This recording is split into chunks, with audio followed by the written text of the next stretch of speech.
Assalamualaikum warahmatullahi wabarakatuh. Halo anak-anak ibu semuanya, apa kabar? Semoga kalian sehat selalu ya. Berjumpa kembali di pembelajaran kali ini dengan materi baru, yaitu dampak perubahan lingkungan bagi kehidupan.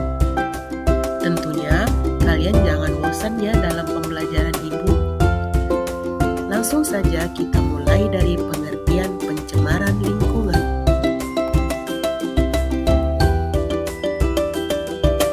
Menurut Undang-Undang Pokok Pengelolaan Lingkungan Hidup Nomor 4 Tahun 1982, yang dimaksud pencemaran lingkungan adalah masuknya atau dimasukkannya makhluk hidup, zat energi, dan atau komponen lain ke dalam lingkungan, atau berubahnya tatanan lingkungan oleh kegiatan manusia atau oleh proses alam sehingga kualitas lingkungan turun sampai ke tingkat tertentu yang menyebabkan lingkungan menjadi kurang atau tidak dapat berfungsi lagi sesuai dengan peruntukannya, sehingga dari dampak tersebut pencemaran lingkungan menyebabkan perubahan keseimbangan lingkungan. Nah, di sini perubahan keseimbangan lingkungan dapat terjadi karena faktor manusia maupun karena faktor dari alam, sehingga komponen penyusun ekosistem yang kita ketahui terdiri dari faktor biotik dan faktor abiotik menjadi terganggu. Adapun perubahan lingkungan yang dikarenakan oleh faktor alam adalah 1. Gempa bumi, 2. Kebakaran hutan, 3. Tsunami, 4. Kekeringan, 5. Banjir, 6. Gunung meletus. Semua faktor tersebut merupakan bencana yang merusak ekosistem dan membutuhkan waktu yang lama untuk memulihkannya, dan berdampak pada makhluk hidup lain seperti hewan yang kehilangan habitatnya, putusnya mata rantai makanan, dan yang paling fatal adalah menyebabkan punahnya beberapa flora dan fauna.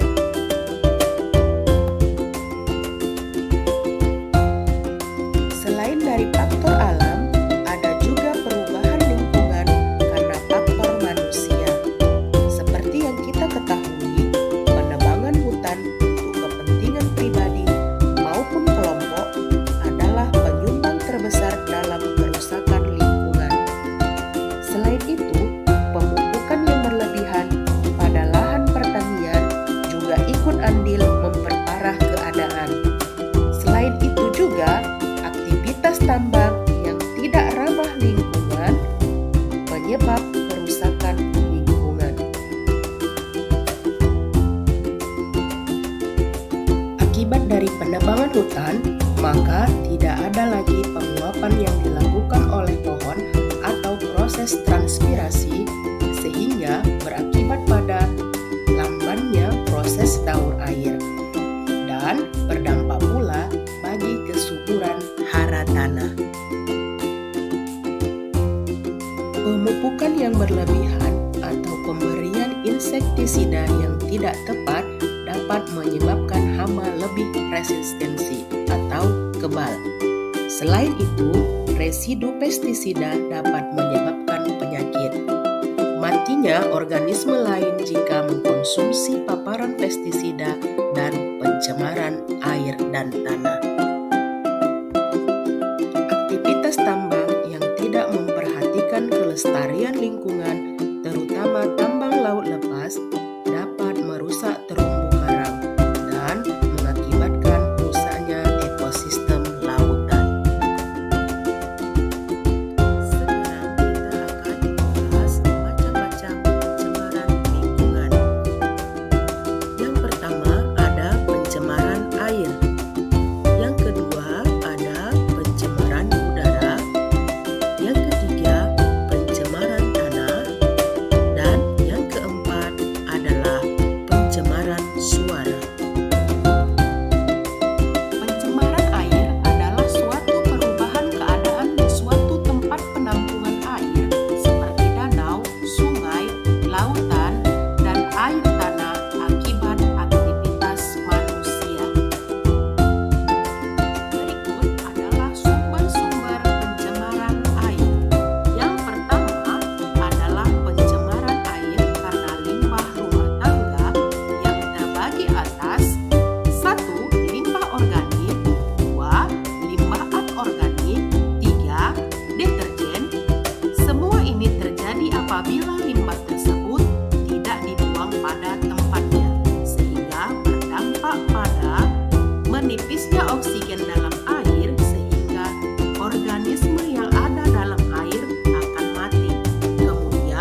Kemudian selain daripada itu, timbulnya penyakit karena air sudah tercemar dan meningkatnya kadar fosfat dalam air yang dapat menyebabkan peristiwa eutrofikasi yang berefek pada kematian biota air.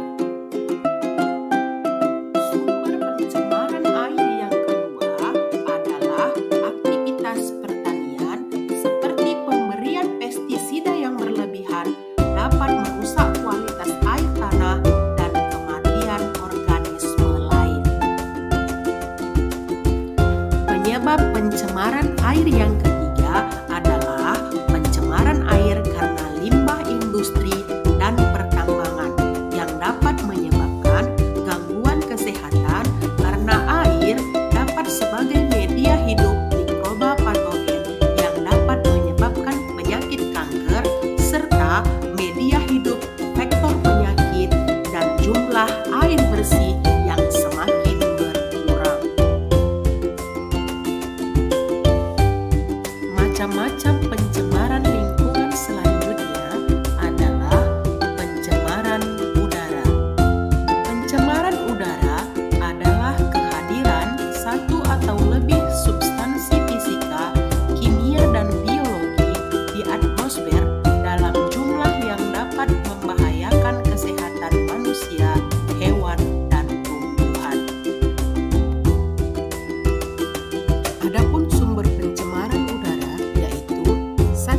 Asap pembakaran seperti pembakaran hutan, pembakaran sampah, maupun asap kendaraan. Yang kedua, berasal daripada asap pembakaran dari pabrik.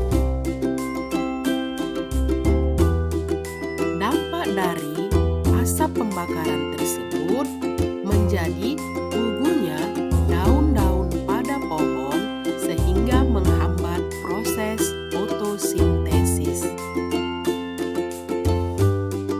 Sementara asap kendaraan dan asap pabrik dapat menyebabkan global warming yang dapat menaikkan suhu permukaan bumi dan menipisnya lapisan ozon. Selain itu, juga dapat menyebabkan penyakit sesak napas bagi manusia. Selain dari hasil pembakaran dan asap kendaraan ataupun pabrik, pencemaran udara juga dapat diakibatkan oleh kandungan desinfektan dan emisi dari pendingin ruangan maupun kulkas yang mencapai atmosfer, sehingga terbentuk lubang-lubang pada lapisan ozon dan mengakibatkan radiasi sinar ultraviolet sehingga menyebabkan penyakit kanker kulit. Dan penyebab yang terakhir dari pencemaran udara adalah adanya partikel-partikel debu yang berasal dari letusan gunung meletus dan aktivitas pertambangan sehingga dapat menyebabkan iritasi mata dan gangguan pada paru-paru serta terhalangnya sinar matahari akibat guguran dari debu tersebut. Macam-macam pencemaran selanjutnya adalah pencemaran tanah. Pencemaran tanah adalah keadaan di mana bahan kimia buatan manusia masuk dan merubah lingkungan tanah alami. Pencemaran tanah disebabkan oleh 1. Limbah domestik, 2. Limbah industri, 3.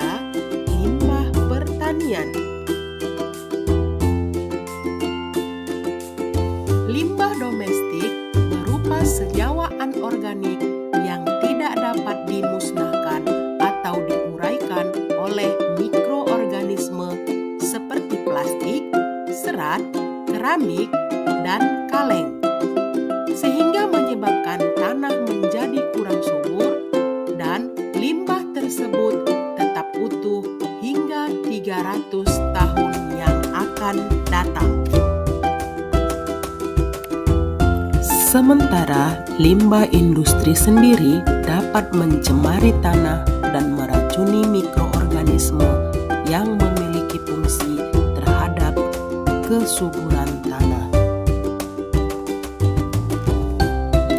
Dan untuk limbah pertanian berupa sisa-sisa pupuk sintetik dapat merusak struktur tanah yang menyebabkan kesuburan tanah berkurang dan tidak dapat ditanami jenis tanaman lain.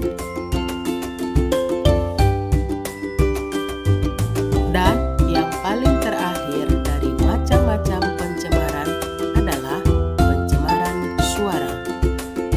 Pencemaran suara adalah gangguan pada lingkungan yang ditimbulkan oleh bunyi yang mengakibatkan ketidaknyamanan makhluk hidup di sekitarnya.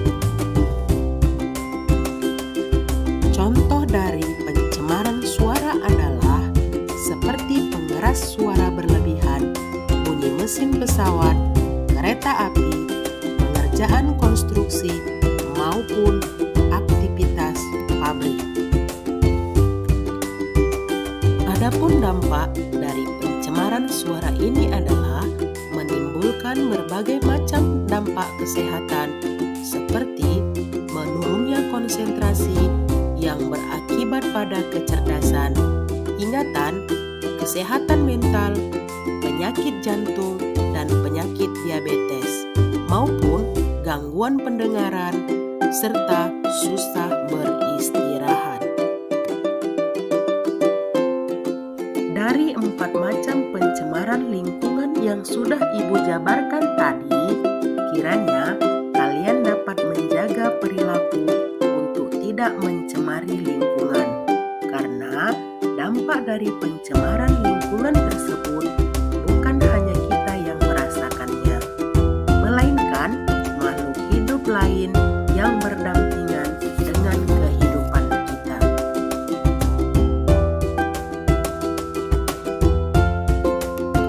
Ayo kita sayangi bumi kita dengan menjaga lingkungan.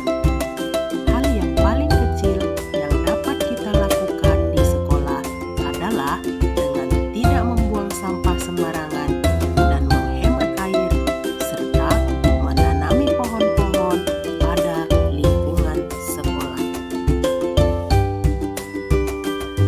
Nah, anak-anak Ibu semuanya, demikianlah video pembelajaran kita kali ini mengenai perubahan lingkungan. Semoga kalian dapat memahaminya ya. Terus tetap semangat dalam belajar dan jaga kesehatan. Sampai jumpa di video pembelajaran yang lain.